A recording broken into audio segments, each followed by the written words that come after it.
Hello and welcome to Four Quick Cues Book Talk with Enfys. This is the live interview chat show where I ask pagan authors four quick questions determined by a roll of the dice. If you have any questions for our author today, please drop them in the chat and we will circle to them at the end. So with me tonight, by the way, I'm your host, Enfys Book of MajorRQueerna.com. Today, joining me, I'm very pleased to welcome Irene Glasse and Caine Dreamwalker, who are the co-founders, instructors, and now authors of Blackfeather Mystery School, which is a book coming out on May 23rd. Irene is a mystic witch, ordained minister, blogger, yoga teacher, musician, and former Marine with a background in journalism. She is a longtime teacher of witchcraft, meditation, and magic in the Mid-Atlantic. She's performed, taught workshops, and led rituals at many festivals and conferences over the years, including but not limited to the Sacred Space Conference, Earth Spirits Twilight Covenant and Rites of Spring, Fertile Ground Gathering, and the Shenandoah Midsummer Festival, and many more. Caine Dreamwalker, once an officer in a prison, is now a sworn priest of the Morrigan who walks a path of primal magic.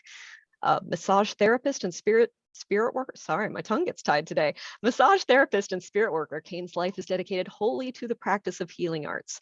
A true believer in the power of our primal nature, Caine seeks constantly to explore and refine techniques that encourage healing, growth, and connection by way of tapping directly into those things that are raw, untamed, and powerful. Irene and Caine, welcome. How are you today?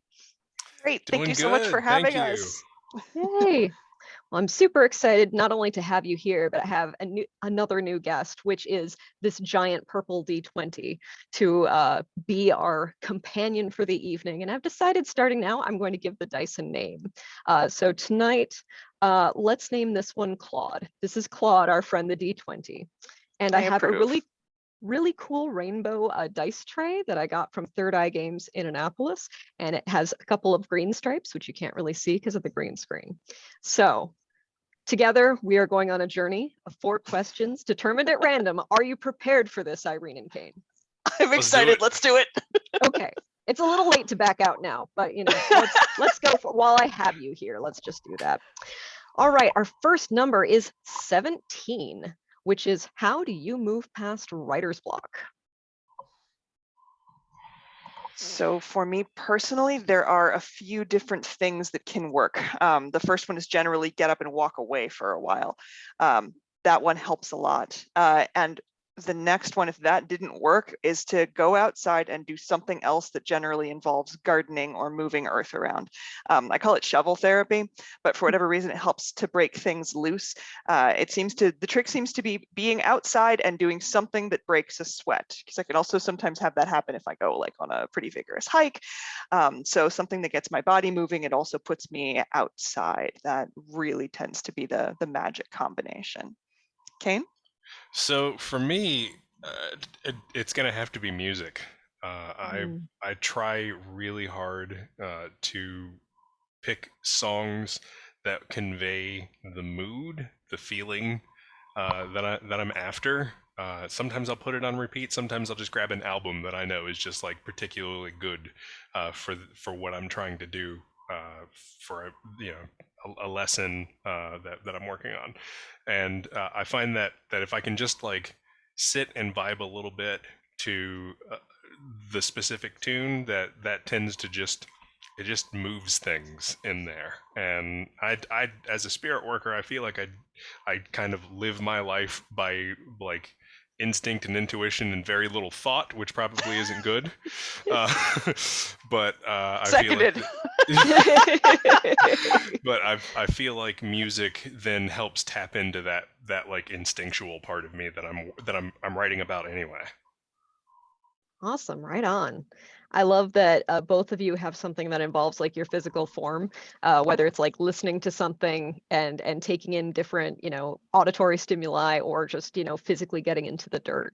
I think it's sometimes we get up in our heads about getting up in our heads, like if you try to outthink writer's block, that doesn't usually work. So shifting gears is always good. All right, let's try for another question. Come on, Claude, give us something good. Ooh, going from 17 to 16.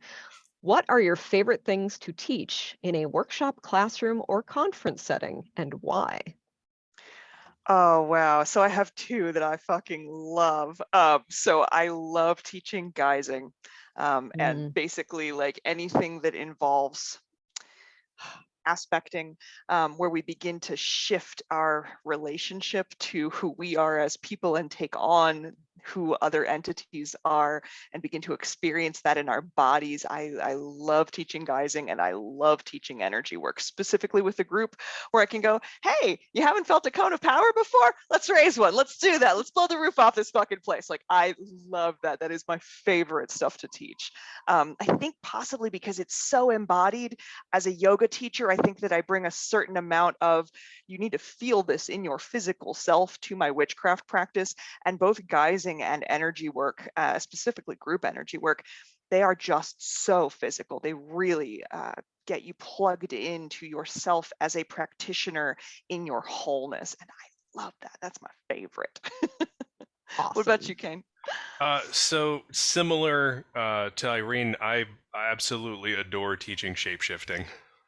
It's such a blast, and because in my direction, I am very specifically trying to get people outside of themselves, outside of their norm, and outside of their box, and in the primal direction that shapeshifting takes, we're trying to remove people from the like constructs, the preconceived notions of how they should behave, who they should be, what they should be like.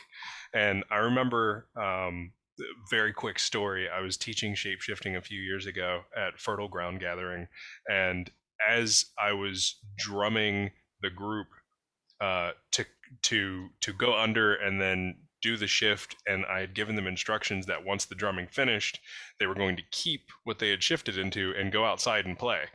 And I was drumming, and I could see one of the participants, like, she looked like she was ready to just like explode out of her skin, basically.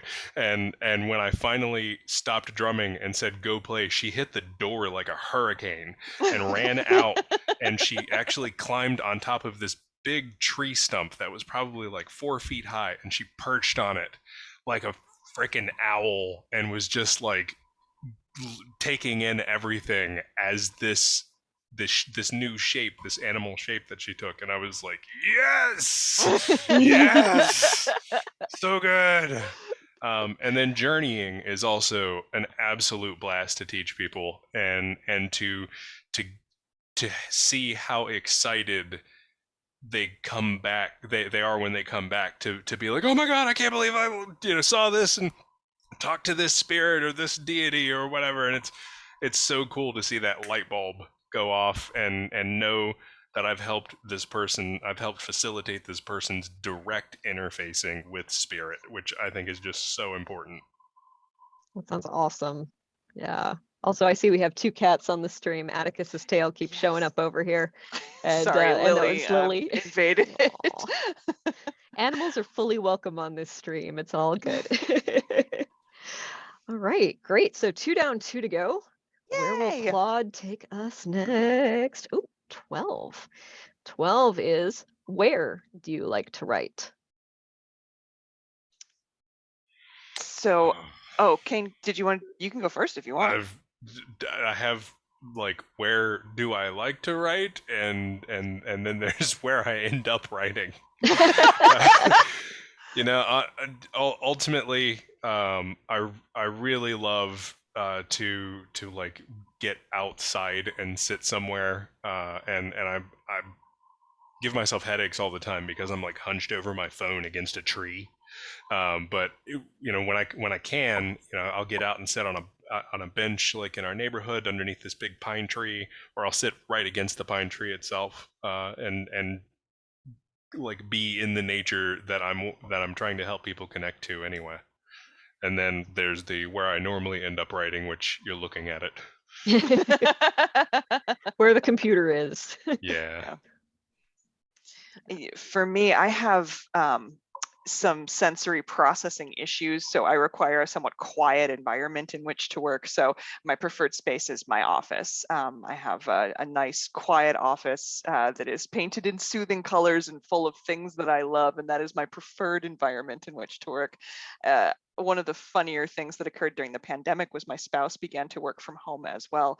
And I realized that even with them not making very much noise at all, it was enough to throw me off my game. So I actually started carrying like earplugs by the by the desk so that I could still get my work done.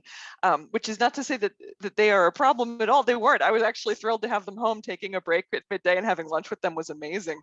But I've discovered that that some of my sensory stuff has gotten, it seems, a little more pronounced as I've gotten older. And so I do tend to require something of a quiet container in order to really work well.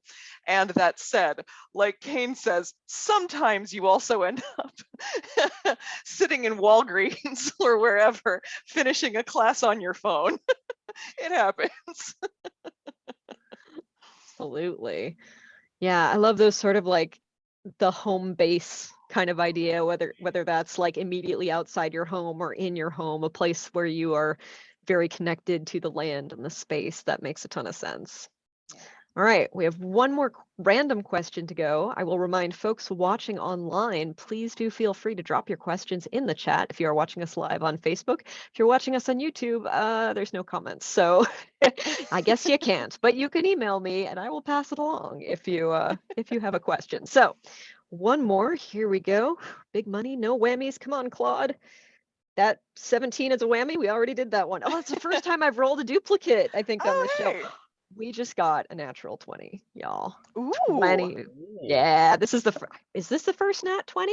I think it might be. This is my critical success question, which is, tell us something you are proud of today.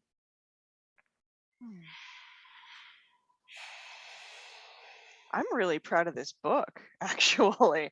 So for both Caine and I, this is our very first book. It is an expansion of the first year's training of Blackfeather Mystery School. And Caine and I co-write, we co-teach, because we are subject matter experts in slightly different areas of the material that is taught in Blackfeather, which is a mix of witchcraft and spirit work. And during the pandemic, I took the classes and expanded them and revised them so that people could do this learning at home via distance. But I did this during the pandemic, during the first year. I am a true extrovert, which means that if I'm not around people, I really do start feeling absolutely awful. I was in the worst depression of my life. My father's life was ending at the time. He ended up passing from COVID. And through all of that, somehow there's this book at the end. So I'm really proud of that, because it, there were days I didn't know if I was going to get through 2020. So to be on the other side of that in one piece with my family, largely intact, and also with something to show for it is, it really is absolutely amazing. I wouldn't have expected it. And so I'm very, very proud that it happened. Definitely should be. How about you, Caine? Yeah, I think just the fact that, like, if I looked back at myself 4 or 5 years ago when I first joined Kindred Crow and was this like absolutely feral creature, the fact that I am here today is honestly just awesome to me. That I am able to do all of those things that were in my bio, being a massage therapist. I went through that school right after I joined Kindred Crow. I had like this whole early midlife crisis where I decided that like I couldn't stand working jobs that just paid, and I needed to do something with my life that felt good. And in following that, like, all the time, as much as I possibly can, and asking myself, is this the thing that's going to feel good? And then doing that thing finally, I've landed on this show with this absolutely incredible co-creator, co-writer, who somehow decided that it was smart to put me in the mix of all of this. It's my self-destructive speak. Probably. It's almost like you know what you're talking about. That too. Caine likes to sell himself short. He's brilliant. There's a reason he's here. I'm the messy genius, I guess. But no, seriously, it's amazing to be here. It's amazing to have this experience. It's amazing to be surrounded with the people that I'm surrounded with, given where my life used to be. and I love it, and I'm happy. Yeah. That is awesome. That's super good to hear. All right, I'm going to put the book cover back up on the screen here, and if y'all could talk about the book for a minute, I'm going to go see if we have any questions in the chat, and once I figure that out, I will bring those back, but you got a minute or so to tell us all about Magpie Training in the Blackfeather Mystery School series, so go for it. All right, so Magpie Training is the first year of witchcraft training in the mystery school that Caine and I have been running for the past 3 years. Our crow level just graduated. Raven will be starting in the fall. Magpie Training takes you from 0 to 50. It is a wonderful way to do your entire first year of witchcraft training, and it's a way to do it safely, to come out empowered on the other side with a wonderful skill set. Both Caine and I, we have a lot of experience, and specifically we have experiences with screwing things up and getting into all sorts of metaphysical trouble. So we wrote a book that's basically like, hey, if we decided to do this and not get kicked in the head quite so often, what would it be like? And so we've created this system. Our first class that took Magpie in person was around 60 people. Almost all of them took the entire year. It can also be used to fill in the blanks. So you can use it for an entire year's worth of training. You can also just jump on for the sections that interest you. So if you're specifically interested in spirit work, you can just take Caine's sections. They're all labeled really well, and you can find exactly what you're looking for. Awesome. And I realized I was looking at questions and I forgot to drop your links in the chat. So I'm going to do that right now. Caine, Also, did you have anything else that you wanted to tack onto that? Just the drum that I like to beat about how uniquely personal your path gets to be.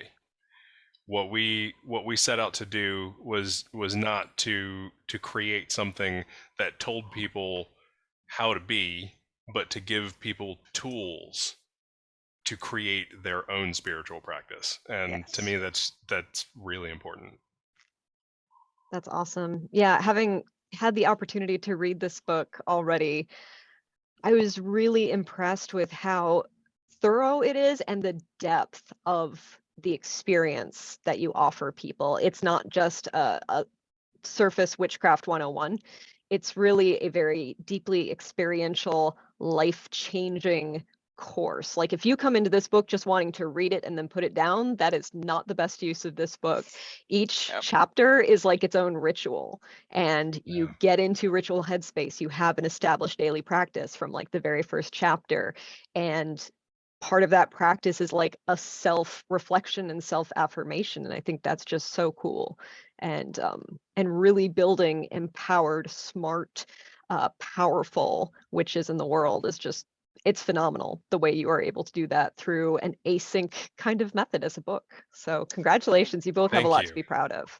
Thank you so much. Thank you. Awesome. So I don't see any questions in the chat, but I did drop in there links to Blackfeather Mystery School, as well as Irene's Glass Witch Cottage and the Facebook group for Blackfeather Mystery School. I also put a link to my review of the book on Major Arqueerna, and the link to the place you can order it right now, which is Barnes & Noble has it available on Nook, but there will be many other links for that, which I will update once they are available. So just let me know when those order links come in.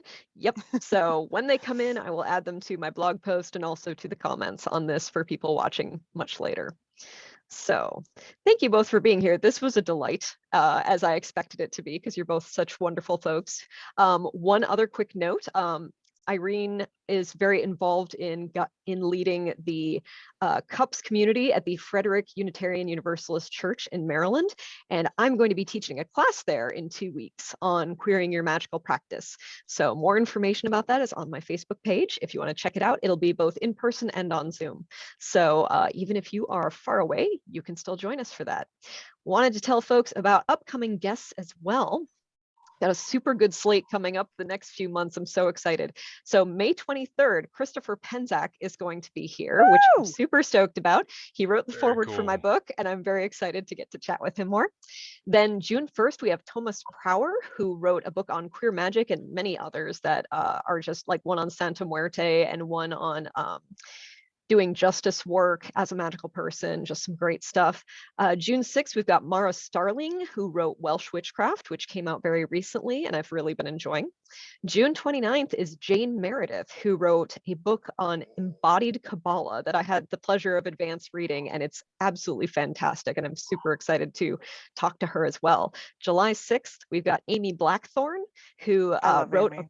I know her new book. Do you remember the title off? I should have written it down. It's something on herbal magic, isn't it? I thought I had it handy. Yeah, I was going to say the most recent one I have is Protection Magic, and I know that there's a new one now. Yeah. Okay, gotcha. Yeah.